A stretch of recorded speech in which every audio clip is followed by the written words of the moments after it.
Você sabia que o verão, com essas altas temperaturas que ocorrem de quando em quando, podem levar as pessoas à morte? O que acontece com o nosso corpo com as altas temperaturas? O clima muito quente, falta de ventilação, roupas apertadas, exercícios rigorosos e por aí vai, tudo isso contribui, de alguma forma, para o aumento da temperatura corporal. E se esse fator não for controlado adequadamente, pode representar um sério risco à saúde. A exaustão pelo calor acontece quando o corpo superaquece, geralmente durante atividades físicas e em ambientes muito quentes. Se a temperatura corporal ultrapassa os 40 graus centígrados, há uma perda da capacidade de se resfriar e podemos sofrer um quadro de insolação, que pode ser até fatal. O que o calor extremo faz com o nosso corpo? À medida que o corpo fica mais quente, os vasos sanguíneos se dilatam. Isso leva a uma pressão arterial baixa e faz com que o coração trabalhe mais para conseguir empurrar o sangue através dos vasos sanguíneos.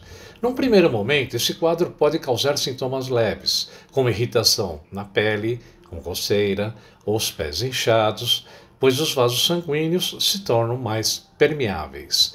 O corpo reage ao aumento da temperatura, elevando o fluxo sanguíneo para a pele.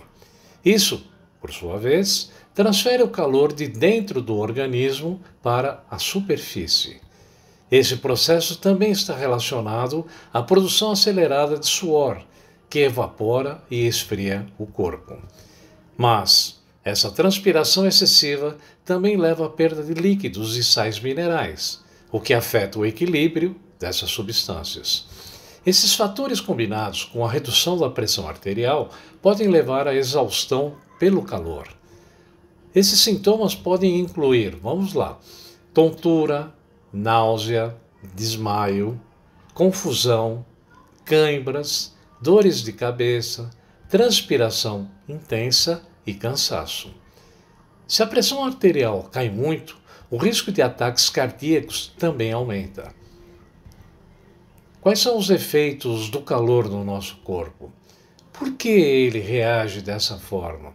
O nosso organismo se esforça para manter uma temperatura central próxima dos 37 graus e meio, seja em uma tempestade de neve ou durante uma onda de calor.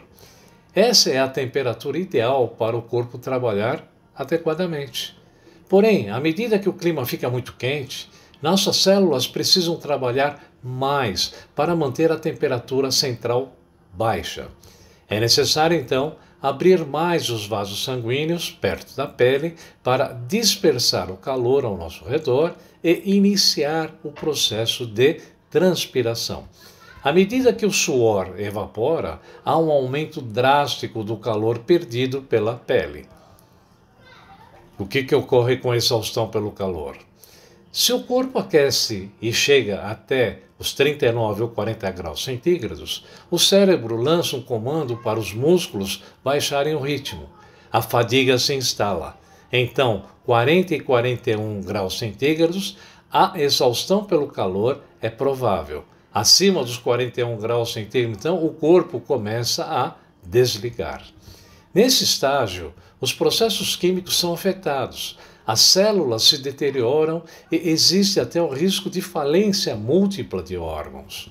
O corpo não pode nem suar nesse momento porque o fluxo sanguíneo para a pele é interrompido, tornando-a fria e úmida.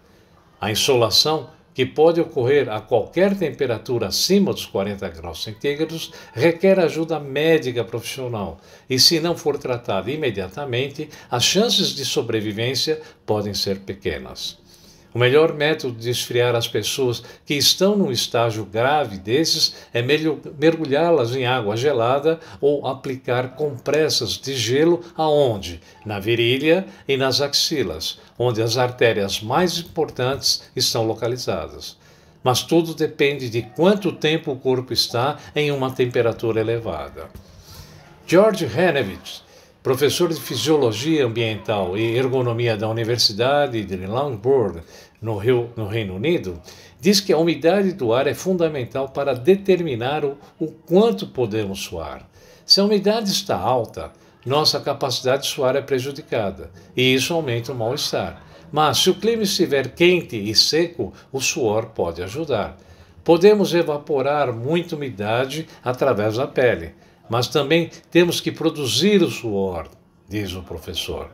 Isso significa ter a capacidade de transpirar rapidamente, mas as pessoas podem ser limitadas pela quantidade de suor que fabricam.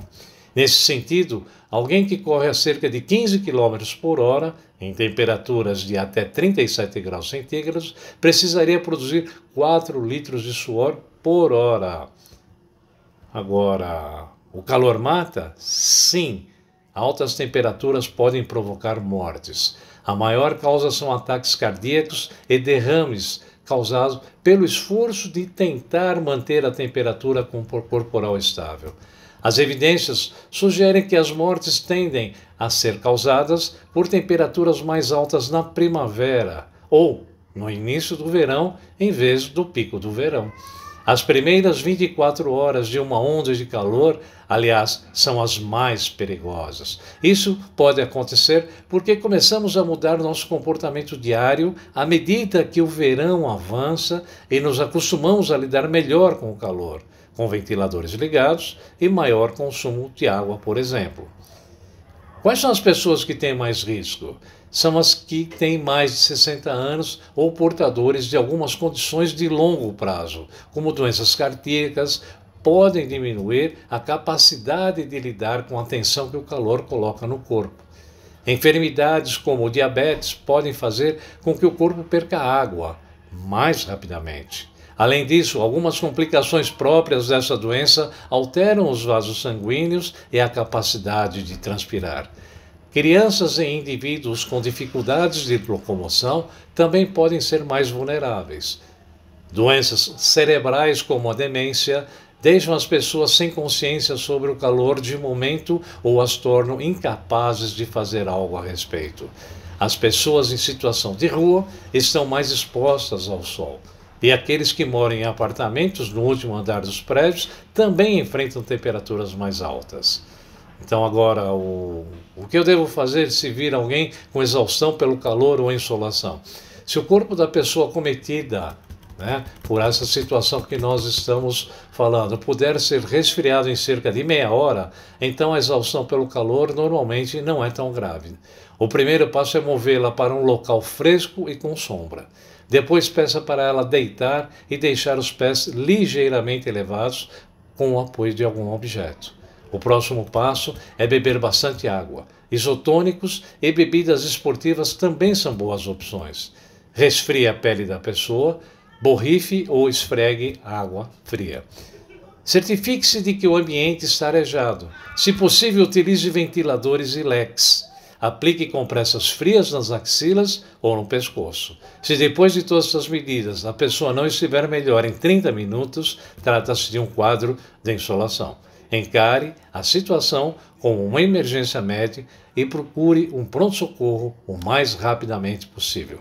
E dessa maneira, é melhor nos cuidarmos nessa época de verão ou de primavera, onde o calor excessivo pode prejudicar em muito o nosso corpo e, para tanto, beba muita água e tome todos os cuidados possíveis e imaginários para evitar uma insolação ou excessivo calor no nosso corpo.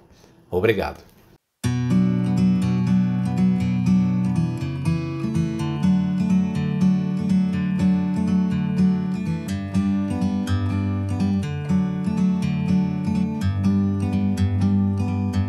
Like a bird on a tree,